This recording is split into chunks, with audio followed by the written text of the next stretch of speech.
There are moments in life when it feels like everything is spiraling out of control. And I can tell you, I've been there. A few years ago, I found myself standing at the edge of despair, looking down into an abyss that seemed to swallow everything I had worked for.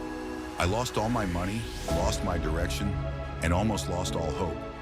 I had once held $10 million in my hands, but that slipped through my fingers like sand, all because of a lack of discipline and vision. It was a hard lesson, but it was also the catalyst for change.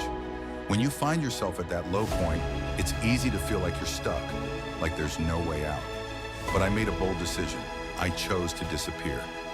Not in the sense of running away from everything I loved, but in the sense of stepping back from the spotlight. I stopped sharing my life with everyone around me. I stopped trying to please others with my plans and ambitions. I kept my biggest goals a secret, and in doing so, I reclaimed my focus. This was step one: disappear and start over. Now, this doesn't mean you have to abandon your loved ones. It means you need to stop flaunting yourself and attracting unwanted eyes and opinions. I found that when I kept my goals to myself, I could concentrate on what truly mattered without being influenced by the judgments of others. It was liberating. The second step in my journey was to clean myself and my living space.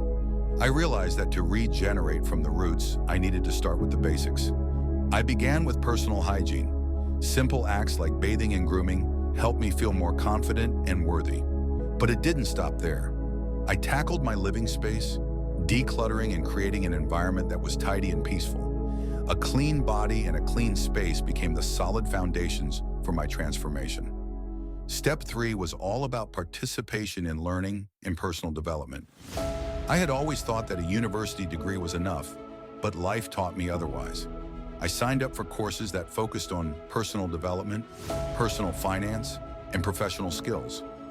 Each class was a step closer to becoming a better version of myself. I discovered that investing in knowledge is one of the fastest ways to regain control over your life. It opened my eyes to new possibilities and equipped me with the tools I needed to rebuild. Now let's talk about financial management, which was step 4. I used to view money as a measure of success, but after losing everything, I learned to see it as a tool. I started tracking my spending meticulously, eliminating unnecessary expenses, and setting a goal of rebuilding my finances from zero. Learning how to make money and use it wisely was a game changer. It shifted my perspective and gave me a sense of empowerment that I had been missing. With a clearer understanding of my finances, I moved to step 5, setting clear goals. I learned the importance of writing down what I wanted to achieve and breaking it down into specific, actionable steps. This practice not only motivated me, but also kept me on track every single day. When you know what you're working towards, every step you take becomes meaningful. But having goals on paper is not enough. This is where step 6 comes in, creating a specific action plan. I realized that a goal without a plan is just a dream. So I began to schedule each day and each week, determining what I needed to do to get closer to my goals. Having a clear plan gave me a feeling of control and kept my motivation high. Each day became a stepping stone toward my vision, and I could see my progress unfolding. As I was working on my goals, I made a crucial realization. I had isolated myself. Step 7 was about reconnecting with the world.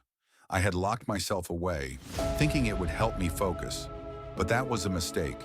Going out, meeting friends, and reconnecting with my community helped me regain my energy. Social engagement not only renewed my spirit, but it also opened up new opportunities and ideas. I found inspiration in others and in the world around me. Now let's talk about failure. Step 8 is about embracing pain and failure as part of the journey. I used to obsess over my failures, but now I see them as lessons. Instead of avoiding pain, I learned to embrace it. Each obstacle became a stepping stone, making me stronger every day. Difficulties no longer broke me. They shaped me into who I am today. Step 9 was about finding joy in the transition. Working in the dark was tough at first, but gradually I began to love the journey. It wasn't about proving anything to anyone. It was about recognizing that progress, no matter how small, brings a sense of satisfaction. I focused on each small step, and in doing so, I could see myself changing day by day. Finally, step 10, Reappear. When you're ready, show up again with confidence. I didn't need to brag or explain my journey to anyone. The results spoke for themselves. More importantly, I learned that I didn't need the recognition of others to validate my success. I had transformed into a stronger, more confident, and happier version of myself, and that was enough. The journey from failure to success is never easy, but it is one of the most rewarding things you can do for yourself. Disappearing, working in the shadows, and then reappearing. This isn't just my story. It's a formula for anyone looking to change their life. So if you're feeling lost, if you're standing at that edge like I once was, remember these 10 steps. They can guide you back to a place of hope and fulfillment. Thank you for accompanying me on this journey. If this story inspires you, please like and subscribe to continue joining me at Empowerment Vibe Chronicles. Remember, it doesn't matter where you start, it matters where you decide to go. I can't wait to see you in the next videos.